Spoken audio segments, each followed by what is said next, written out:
ರಾಜೇಶ್ ಅವರ ಊರಿನಲ್ಲಿ ಅತಿವೃಷ್ಟಿಯಾದ ಕಾರಣ ಅವರಿಗೆ ವ್ಯವಸಾಯ ಮಾಡಲು ಸಾಧ್ಯವಾಗದೆ ಬೇರೆ ಊರಿಗೆ ಹೋಗಿ ಕೆಲಸ ಮಾಡ್ಲಿಕ್ಕೆ ಕೀರ್ತಿ ಮತ್ತು ರಾಜೇಶ್ ಹೊರಡ್ತಾ ಇದ್ರು.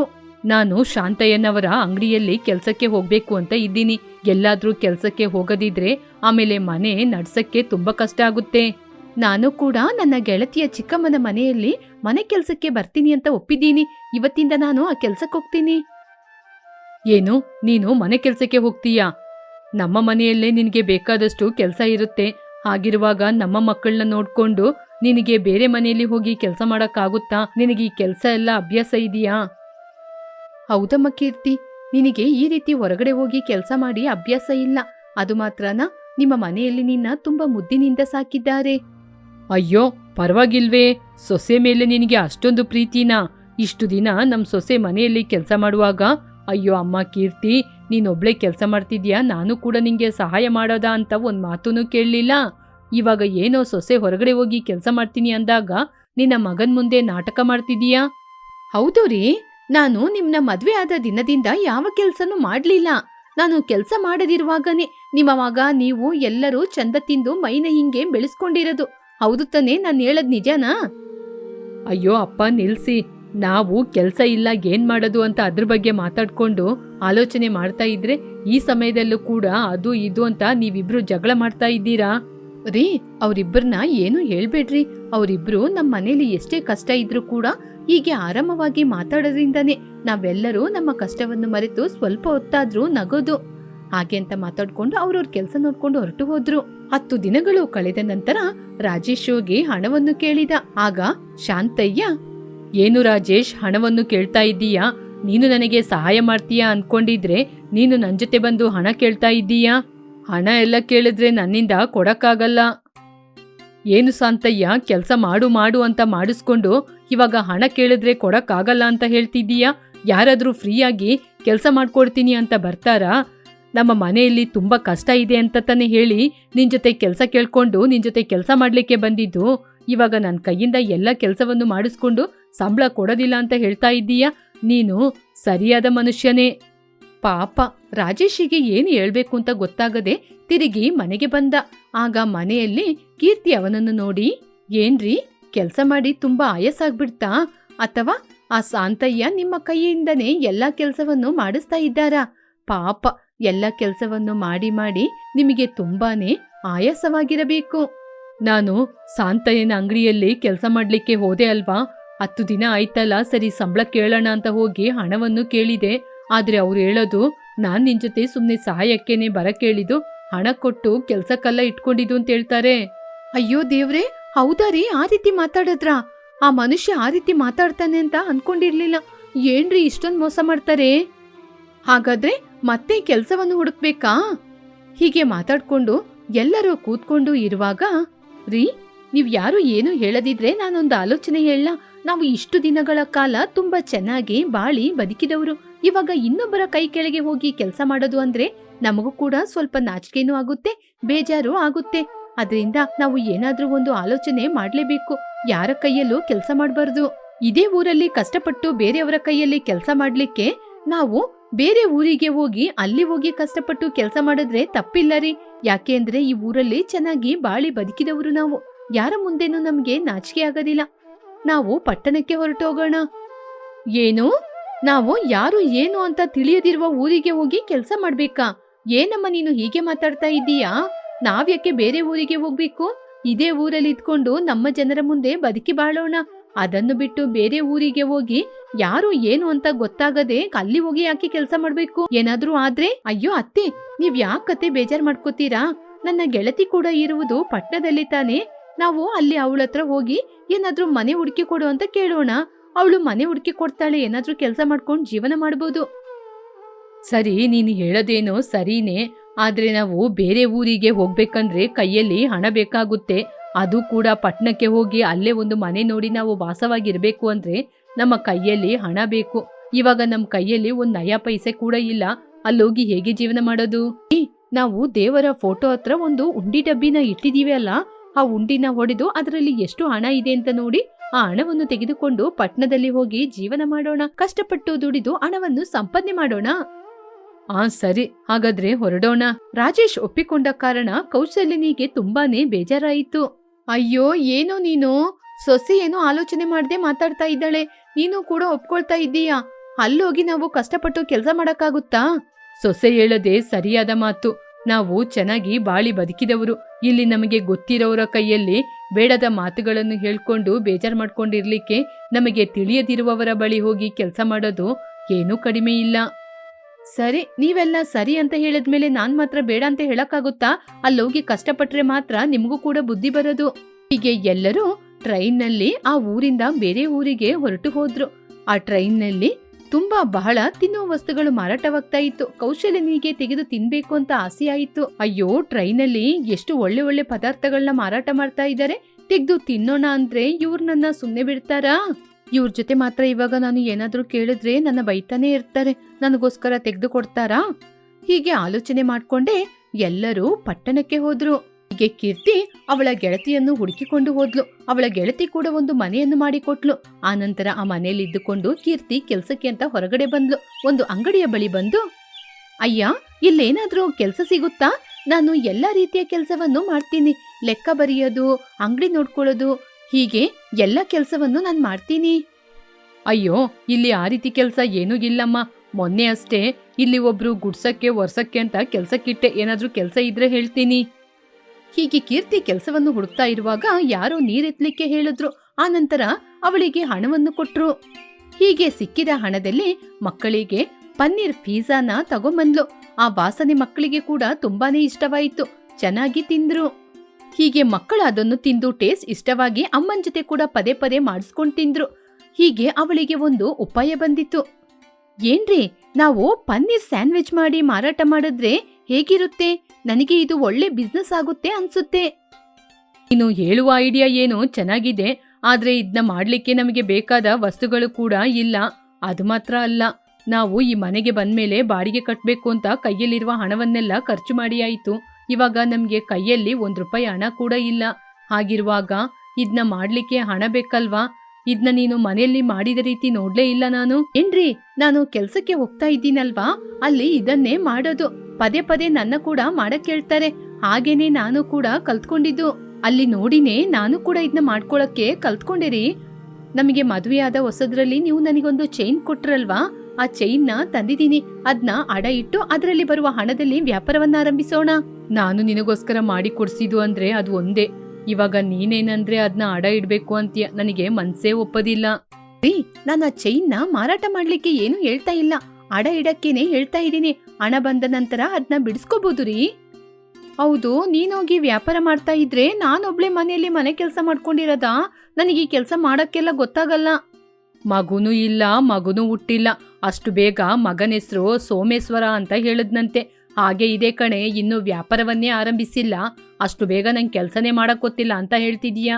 ಮಕ್ಕಳಿಗೆ ವ್ಯಾಪಾರವನ್ನು ಆರಂಭಿಸ್ಲಿಕ್ಕೆ ಮನಸ್ಸು ಕೊಟ್ಟು ಅವರಿಗೆ ಆಶೀರ್ವಾದ ಮಾಡು ಸರಿ ಅಂತ ಹೇಳಿ ರಾಜೇಶ್ ಹೋಗಿ ಚೈನ್ ಅನ್ನು ಅಡ ಇಟ್ಟು ಆ ಹಣವನ್ನು ತೆಗೆದುಕೊಂಡು ಬಂದು ಹೆಂಡತಿಯ ಕೈಯಲ್ಲಿ ಕೊಟ್ಟ.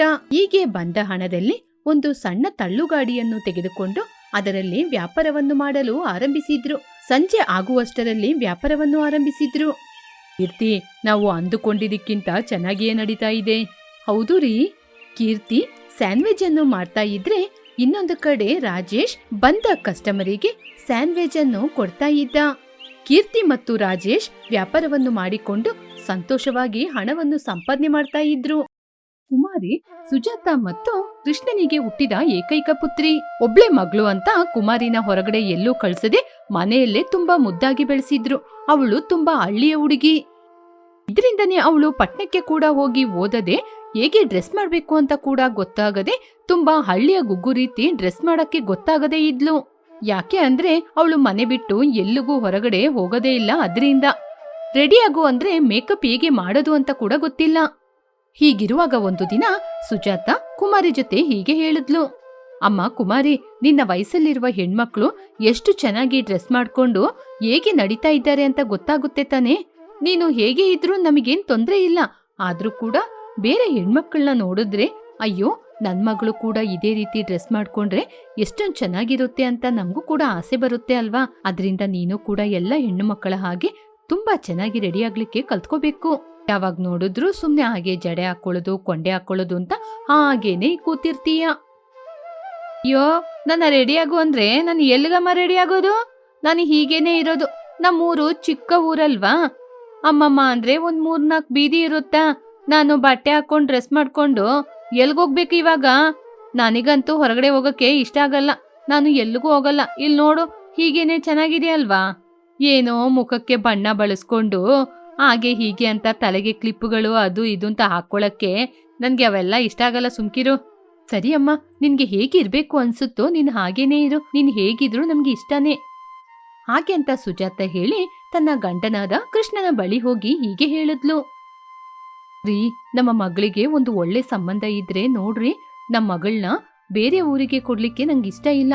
ಇದೇ ಊರಲ್ಲಿ ಎಲ್ಲಾದ್ರೂ ಒಳ್ಳೆ ಸಂಬಂಧ ಇದ್ರೆ ಹೇಳಿ. ನಮ್ಮ ಕಣ್ಣ ಮುಂದೆ ಇದ್ರೆ ತಾನೇ ನಮಗೂ ಕೂಡ ಚಂದ. ಈ ಊರಲ್ಲಿ ಆ ರೀತಿ ಹುಡುಗ ಸಿಗೋದು ಕಷ್ಟನೇ. ಅಥವಾ ಮನೆ ಅಳಿಯನಾಗಿ ಯಾರಾದ್ರೂ ಸಿಕ್ಕಿದ್ರು ಕೂಡ ಪರವಾಗಿಲ್ಲ. ನಮ್ಮ ಮಗಳಿಗೆ ಏನ್ ವಯಸ್ಸಾಯ್ತು ಅಂತ ಮದುವೆ ಮಾಡು ಅಂತ ಹೇಳ್ತಾ ಇದ್ದೀಯಾ? ಅದು ಸಣ್ಣ ಮಗು. ಆ ಮಗುವಿಗೆ ಹುಡುಗನ ಇವಾಗ್ಲೇ ನೋಡೋದು ಯಾಕೆ? ಬೇಡ ಬೇಡ, ನಮ್ಮ ಮಗು ಸ್ವಲ್ಪ ದೊಡ್ಡದಾಗ್ಲಿ, ಆಮೇಲೆ ಬೇಕಾದ್ರೆ ಮಗಳಿಗೆ ಮದುವೆ ಮಾಡೋಣ. ಇವಾಗ ಸದ್ಯಕ್ಕೆ ಬೇಡ. ನೀವೇಳೋದು ಸರಿಯಾಗಿದ್ಯಾ? ನಮ್ಮ ಮಗಳಿಗೆ ಒಳ್ಳೆ ಹುಡುಗನ ನೋಡಿ ಮದುವೆ ಮಾಡ್ಬೇಕು ಅಂತ ಹೇಳೋದು ಯಾಕೆ ಗೊತ್ತಾ? ನಮ್ಮ ಮಗಳು ಚೆನ್ನಾಗಿರ್ಬೇಕು ಅಂತ. ನಮ್ಮ ಮಗಳನ್ನ ಬೇರೆ ಊರಿಗೆ ಮದುವೆ ಮಾಡಿ ಕೊಟ್ರೆ ಆಮೇಲೆ ಆ ಹುಡುಗ ಕರ್ಕೊಂಡು ಹೋಗಲ್ವಾ? ನೋಡಿ, ನಮ್ಮ ಮನೆಗೆ ಸರಿಯಾಗಂಗೆ ನಮಗೆ ಸರಿಯಾಗಂಗೆ ಯಾರಾದ್ರೂ ಹುಡುಗ ಇದ್ರೆ ನೋಡ್ರಿ. ಹೀಗೆ ಅವರಿಬ್ಬರು ಮಾತಾಡ್ತಾ ಇದ್ರು. ಹೀಗೆ ಇವರಿಬ್ಬರು ಮಾತಾಡ್ತಾ ಇರುವಾಗ ಕೌಶಲ್ಯ ಅವರ 3ನೇ ಮಗನಿಗೆ ಹುಡುಗಿ ನೋಡ್ಲಿಕ್ಕೋಸ್ಕರ ಆ ಕಡೆ ಬರ್ತಾ ಇದ್ರು.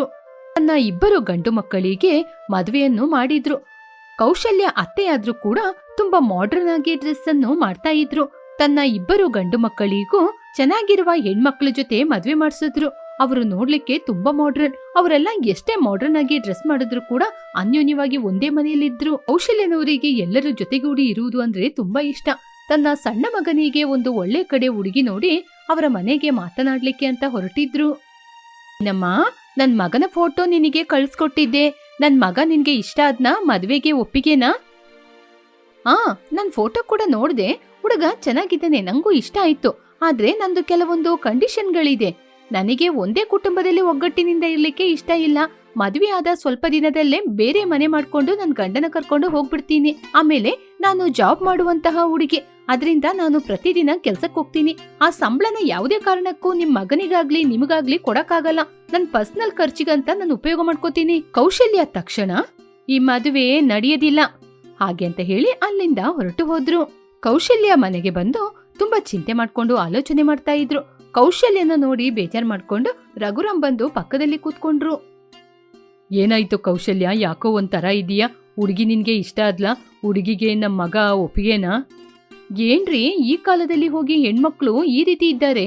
ಮದ್ವೆ ಆಗ್ಲಿಕ್ಕೆ ಮುಂಚೆನೆ ಎಷ್ಟೋ ಷರತ್ತುಗಳನ್ನ ಹೇಳ್ತಾ ಇದ್ದಾರೆ. ನಾವು ಮೊದ್ಲೇ ಹೇಳಿದೀವಿ ವರದಕ್ಷಿಣೆ ತಗೊಳ್ಳೋದಿಲ್ಲ ಅಂತ. ನಮ್ನ ನೋಡಿ ಆದ್ರೂ ಇವರು ತುಂಬಾ ಒಳ್ಳೆಯವರು, ಒಳ್ಳೆ ಸಂಬಂಧ ಅಂತ ಸರಿಯಾಗಿ ಮಾತಾಡ್ಬೇಕಲ್ವಾ? ಅವಳು ಏನೇನು ಮಾತಾಡ್ತಾಳೆ? ಎಲ್ಲರೂ ನಮ್ಮ 2 ಸೊಸೆಂದಿರ ಹಾಗೆ ಇರ್ತಾರಾ ಹೇಳು? ಮನೆ ಕೆಲಸ ಮಾಡ್ಕೊಂಡು, ಅಡಿಗೆ ಕೆಲಸ ಮಾಡ್ಕೊಂಡು, ಆಫೀಸಿಗೆ ಹೋಗಿ ನಿನ್ನ ನನ್ನ ಮಕ್ಕಳನ್ನೆಲ್ಲ ನೋಡ್ಕೊಂಡು ಇದ್ದಾರೆ. ಏಕೆ ಅಂದ್ರೆ ಒಬ್ಳು ನಿನ್ನ ಅಣ್ಣನ ಮಗಳು, ಇನ್ನೊಬ್ಳು ನನ್ನ ಅಕ್ಕನ ಮಗಳು. ಅವರಿಗೆ ನಮ್ಮ ಮನೆ ವಿಚಾರ, ನಮ್ಮ ಮಕ್ಕಳ ವಿಚಾರ ಎಲ್ಲನೂ ಗೊತ್ತು. ಇಂತಹ ದಿನಗಳಲ್ಲಿ ಆ ರೀತಿ ಹುಡುಗಿರ್ ಸಿಗೋದು ತುಂಬಾ ಕಷ್ಟ. ಸರಿ, ನೀನೊಂದ್ ಕೆಲಸ ಮಾಡು, ನಮ್ಮ ಗ್ರಾಮಕ್ಕೆ ಹೋಗು. ಅಲ್ಲಿ ಒಂದೊಂದು ಮನೆಯಲ್ಲೂ ಒಂದೊಂದು ಹೆಣ್ಮಕ್ಳು ಇದ್ದೇ ಇರ್ತಾರೆ.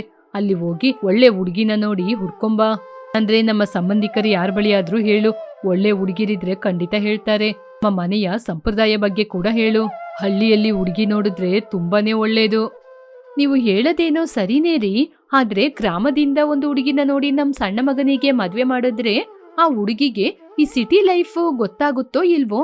ನಮ್ಮ ಇಬ್ಬರು ಸೊಸೆಂದಿರು ತುಂಬಾ ಮಾಡ್ರನ್ ಆಗಿ ಇದ್ದಾರೆ.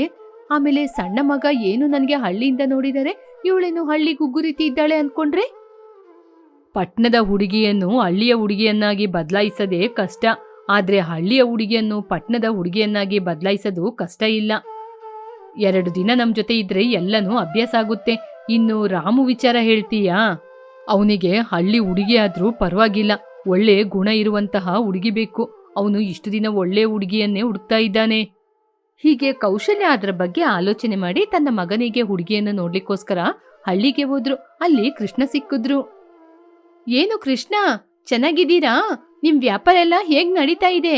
ಮನೇಲಿ ಎಲ್ರೂ ಹೇಗಿದ್ದಾರೆ? ಆ, ಹೇಳಿದ ಹಾಗೆ ನಿನಗೆ ಒಬ್ಳು ಹುಡುಗಿದ್ದಾಳಲ್ವಾ? ಅವಳು ಯಾವ ಊರಲ್ಲಿ ಓದ್ತಿದ್ದಾಳೆ? ಆ, ನಾನ್ ಚೆನ್ನಾಗಿದ್ದೀನಿ ರೀ, ನೀವು ಚೆನ್ನಾಗಿದ್ದೀರಾ? ನನ್ ಮಗಳು ಒಬ್ಳೆ ಮಗಳು ಅಂತ ಮುದ್ದಿನಿಂದ ಸಾಕ್ಬಿಟ್ಟಿದೀನಿ. ಅದರಿಂದ ಎಲ್ಲೂ ಕಳಿಸ್ಲಿಲ್ಲ, ಮನೆಯಲ್ಲೇ ಇದ್ದಾಳೆ. ಆ, ನನ್ನ ಮಗಳಿಗೇನಮ್ಮ, ಚೆನ್ನಾಗಿದ್ದಾಳೆ.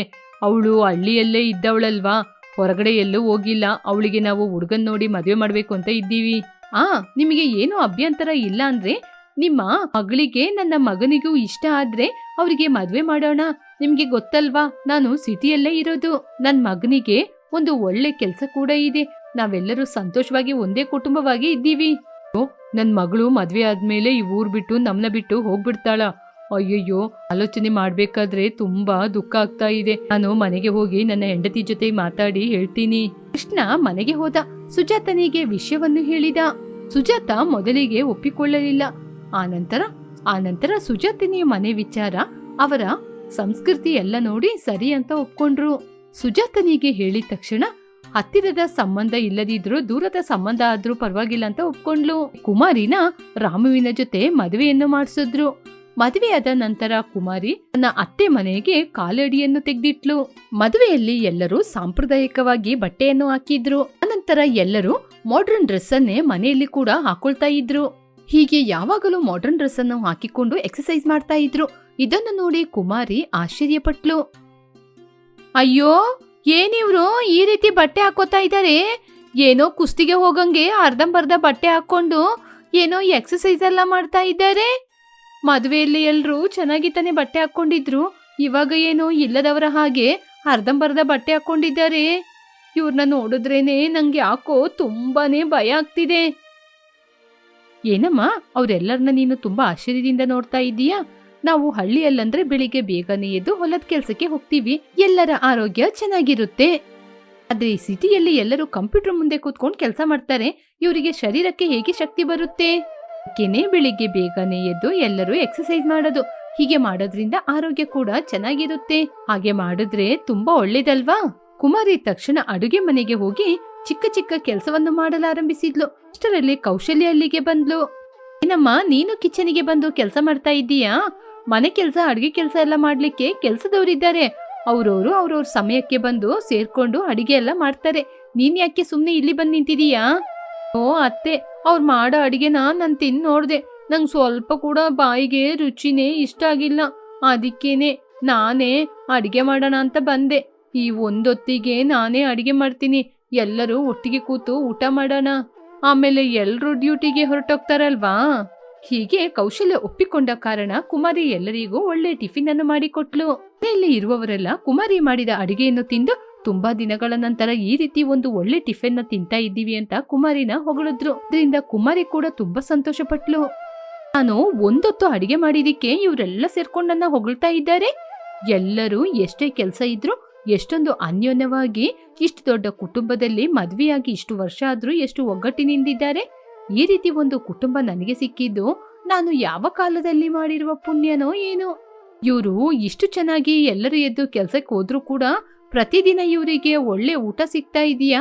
ಒಳ್ಳೆ ಊಟನೇ ಸಿಗ್ತಾ ಇಲ್ಲ. ಅದರಿಂದ ಕುಮಾರಿ ಕೌಶಲ್ಯನ್ ಜೊತೆ ಬಂದು ಮನೆಯ ಅಡುಗೆ ಮಾಡುವ ಜವಾಬ್ದಾರಿ ನಾಳೆಯಿಂದ ನಾನೇ ತಗೊಳ್ತೀನಿ ಅಂತ ಹೇಳಿದ್ಲು. ಹಾಗೇನೆ ಕೆಲ್ಸದವ್ರು ಬಂದು ಅಡಿಗೆ ಮಾಡಿದ್ರೆ ಅವರಿಗೆ ಯಾವ ರೀತಿ ಅಡಿಗೆನ ಹೇಳ್ಕೊಡ್ಬೇಕು, ಯಾವ ಅಡಿಗೆ ಮಾಡಕ್ ಹೇಳ್ಬೇಕು ಅಂತ ಒಪ್ಪಿಕೊಂಡ್ಲು. ಹೀಗೆ ಕುಮಾರಿಯ ಮಾತು ಕೇಳಿ ಮನೆಯ ಅಡಿಗೆ ಜವಾಬ್ದಾರಿಯನ್ನು ಕೌಶಲ್ಯ ಕುಮಾರಿಗೇನೆ ಒಪ್ಪಿಸಿದ್ರು. ಅಂದಿನಿಂದ ಅಡುಗೆ ಕೆಲಸವನ್ನು ಕುಮಾರಿ ನೋಡಿಕೊಂಡು ಎಲ್ಲರಿಗೂ ಉತ್ತಮವಾದ ಅಡುಗೆಯನ್ನು ಮಾಡಿಕೊಡ್ತಾ ಇದ್ಲು.